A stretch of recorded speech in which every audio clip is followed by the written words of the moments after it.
Hey guys, welcome to Red's Projects and welcome back. It's been about 3 months since I did my last upload, but through winter I get a bit lazy and unmotivated and don't do anything. But I am doing something today. Today we're working on the XG. Summer's around the corner and I want to race it. One of the things I want to do before I race it is change up the suspension. So this is a Outback model, so suspension's relatively high and relatively stiff, and that's not ideal for a drag car. A drag car should be relatively low and you should have suspension travel to go upwards for the suspension to extend. So you want the front to extend to transfer weight to the back, and you want the rear to extend because if you have your suspension geometry set up right and the rear is extending, it is pushing the tire into the ground very hard as well. So you can imagine if your car lifts up 4 inches, it's also the force it takes to do that, it's also pushing the tire, like cramming it down into the ground to make traction. So you want travel all around. So today we'll be lowering it. I've got a set of springs all around, just standard stuff, not like high lift stuff. I've got some 90-10 shocks for the front, which you don't know what they are. They have a very strong compression dampening and a very relatively weak rebound dampening. So sitting there, car's fine. You take off, the weak rebound dampening allows it to rise up really quick. It allows the front suspension to lift. Then your stiff compression dampening holds it there and brings it down really slowly. So imagine the start line, it comes up really quick, and then by half track it's back down to normal, or maybe earlier. Got that. I've got regular like wagon leafs for the back, not ute style ones with the overloads in them, so I'll be swapping those in.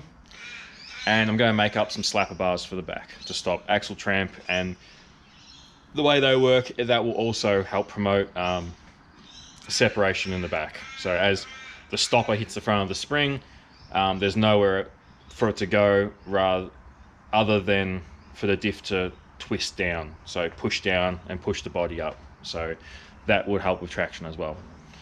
But before we do any of that, I'm going to go around, measure all 4 corners. So I'm going to be measuring from the ground to the guard, measuring from the guard to the center of the wheel, and maybe a couple other measurements because sometimes your guards have been replaced or bent. They're not really good indications, so I'll do maybe to the rail and stuff as well. Basically, the more measuring you can do the way the car is, the easier it should be. So you have reference points to go back. If the car ends up wonky or something, you can look back and go, well, was it 20 mil difference before? And you can work backwards from there. So I'm going to start on once I do that, I'm going to start on the front end. I may split this into 2 episodes. I'll see how long it goes for, but I'll do my measurements and we'll start on the front.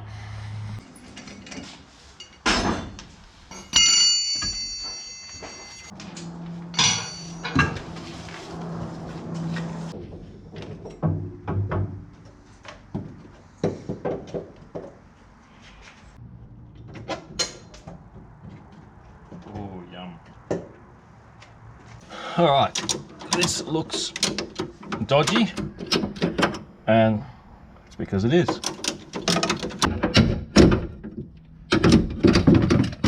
There we go. All right, so got all the suspension out. It didn't take as long as I thought it would. Got it all laid out here. Surprisingly, the rusty springs are the ones that are going to go in it. These are the high lift ones. They're actually shorter, but they're thicker. I don't know how well you'll be able to see it, but these guys are thicker and stiffer than these ones. What I'm probably going to do is cut half a coil off these guys and put them in and just see where it sits, and maybe cut another half off. I want the spring to be captive, so at full extension it's not loose, but I want it to sit at a decent level where I have a lot of travel going upwards. Shockers, surprisingly, my new Calvert ones, they've got more down travel than the old ones, and they're basically bang on for up travel. So these Outbacks didn't have extra long shockers or anything like that. They're still kind of standard travel. So that's kind of cool because I know this has got a lot of travel at full extension, so I'm going to be able to use all of that. So that's very cool. It's just a matter of getting the springs sitting where I want them.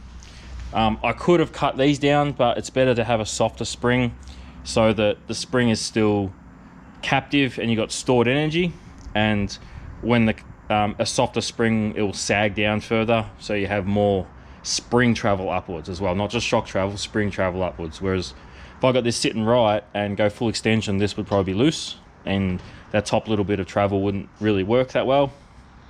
With a softer spring, that should work better. So I'll get the grinder out. All right, got the springs back in, half a coil cut off. Let's see where it sits now.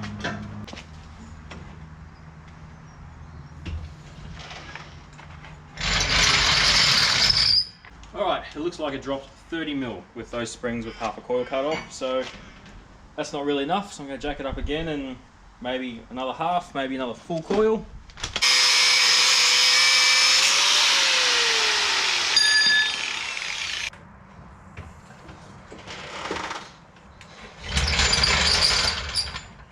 All right, we're pretty close.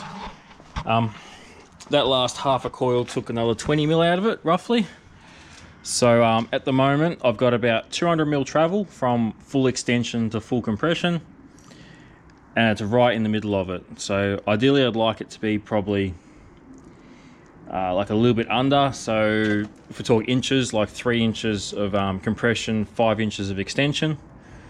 So I'm probably going to pull the springs out once again and cut another half coil off.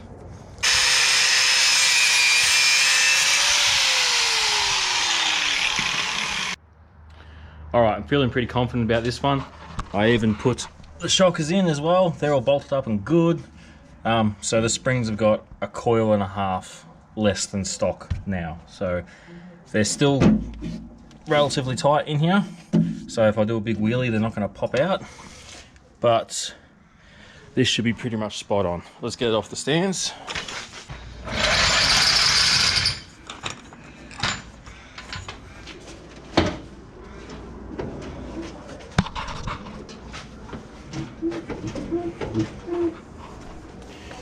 All right, that looks much better there.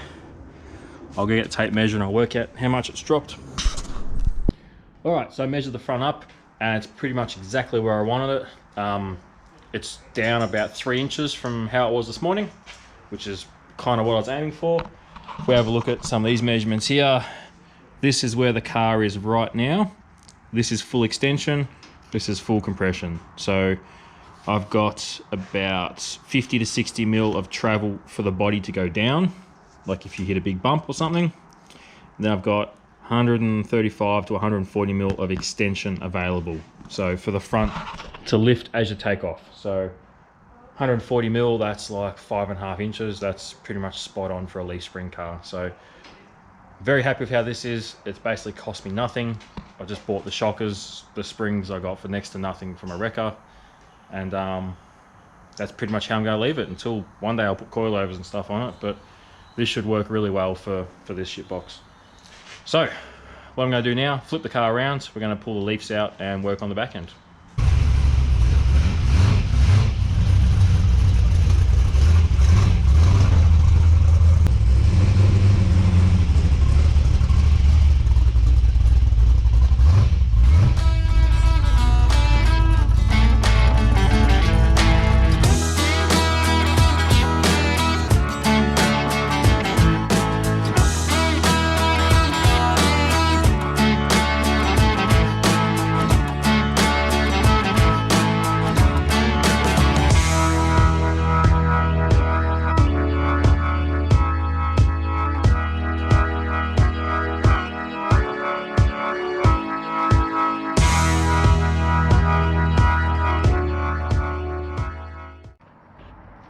All right, quickly going to interrupt this amazing time lapse just to show you what I'm doing and why.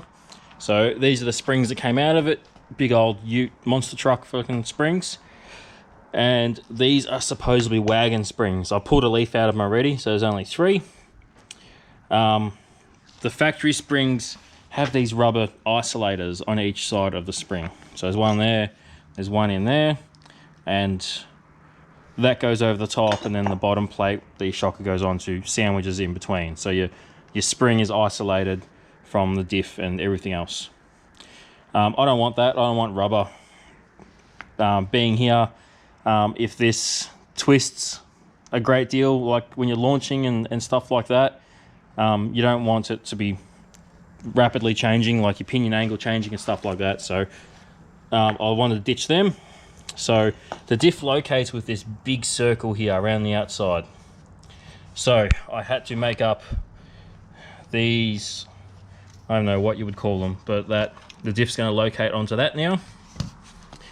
Then I made up some new bottom plates, which I just realized I haven't drilled the hole for the middle, but I'll do that now. So they're going to bolt onto the bottom. I'm going to bolt this in the way it is, and then I'm going to work out how long my slapper bar needs to be, and sometimes you might have to like put a little kink in them so that they're not straight, they come upwards a little bit.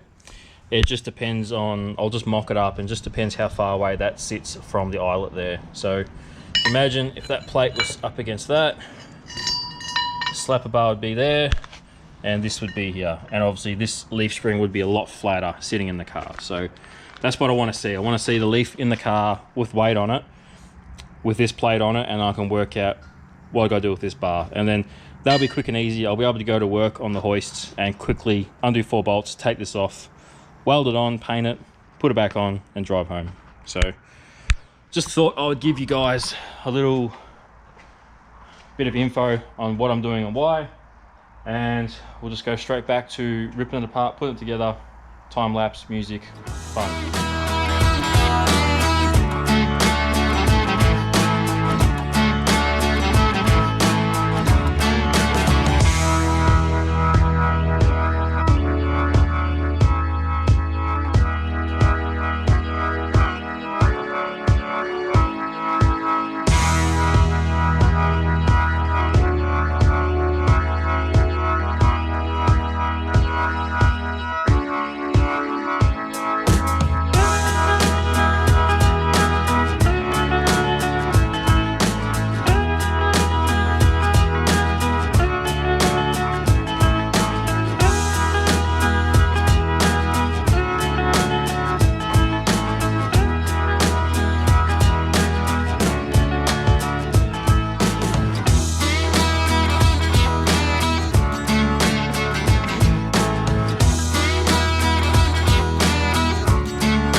It's all together.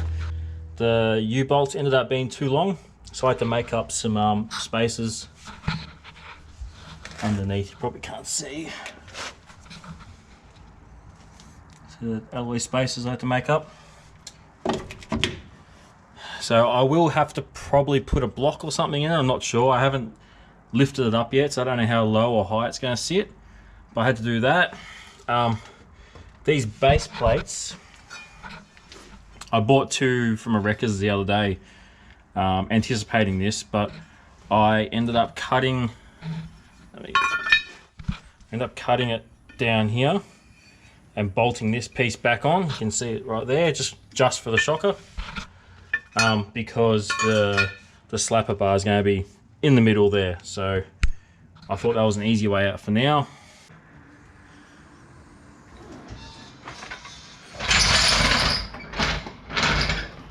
Okay, it still looks very, very high.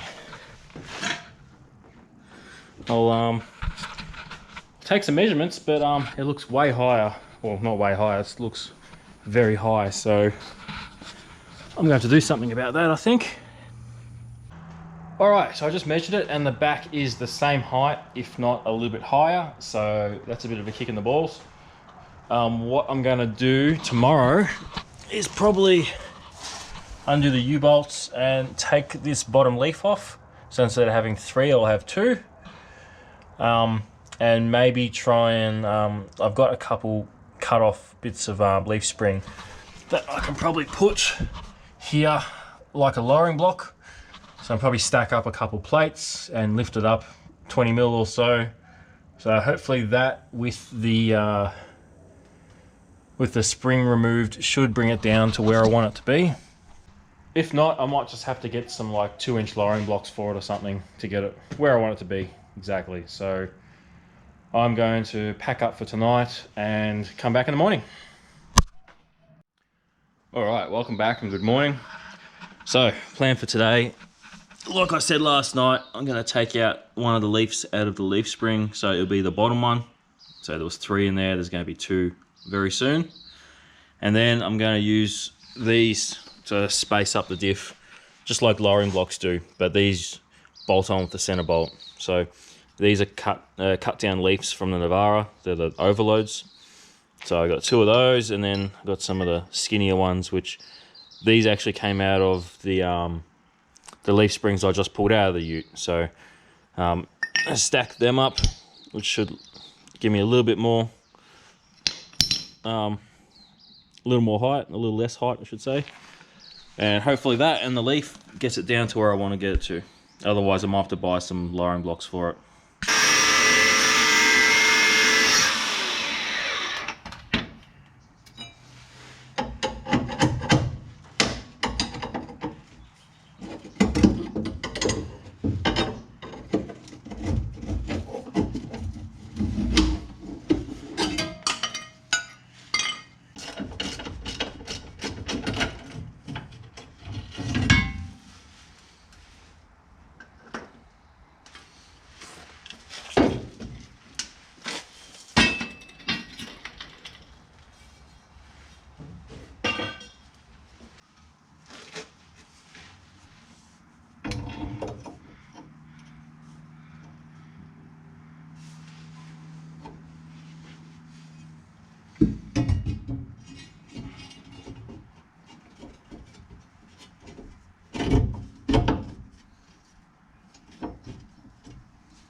All right, so hopefully this makes more sense now that I've done one side, but I got 2 leaves in there now, the main one and the other guy there, and then got all these stacked up between the leaf spring and the diff itself, acting like a lowering block, but they're held in by the center bolt, as opposed to that side. So another good thing about putting all these spacers in is now my U-bolts are the right length, so I don't have to use these spacers anymore that I made last night. So that's a bonus. But I'll get cracking on the other side. You don't need to see me do it again, so I'll just cut forward until I'm going to put weight on it.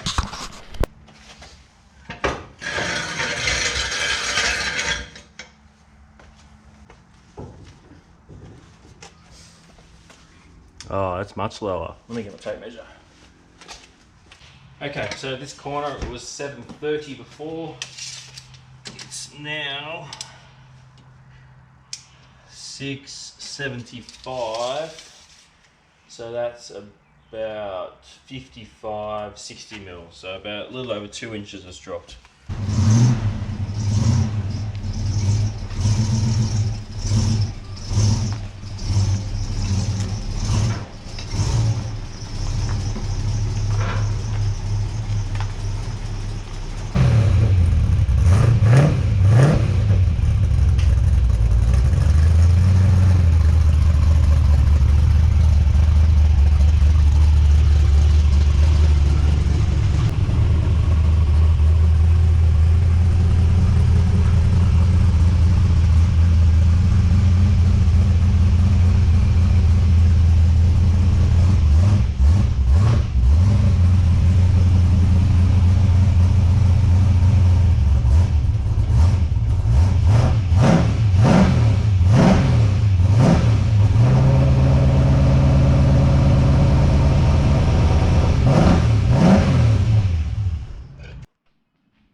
How much better does it look now? It's like normal height. It's not a monster truck anymore. Very happy with how it looks. and how much travel I have now going upwards, it should perform really well. I'm going to lift it up, check the alignment. The camber looked a bit iffy. I'll just check the toe, make sure that it's kind of close. Back end, I noticed when I jacked it up, it had a lot of tension on it because I tightened up all the bolts with the suspension hanging. So now it's sitting on the suspension. I'll back off all the bolts, then tighten it all back up on the leaf, the front leaf and the shackle. They're the important ones because the bushes bind. So I'll back them off, tighten them back up the way it is, and that will probably do it. I'm going to take it to work sometime this week, lift it up on a hoist, make up the slapper bars at work because my welder here doesn't work. So it'd be very easy on the hoist. Just drop the plates off, weld the square tubing on, put the stopper on it, paint them, make them look pretty, and put it all back together. So I'll do that next episode, and I'll take it somewhere nice and get some better photos and videos of it, the way it looks now, because it looks 100 times better than it did before. So that's it for this episode. Thank you very much for watching, and I'll see you next time.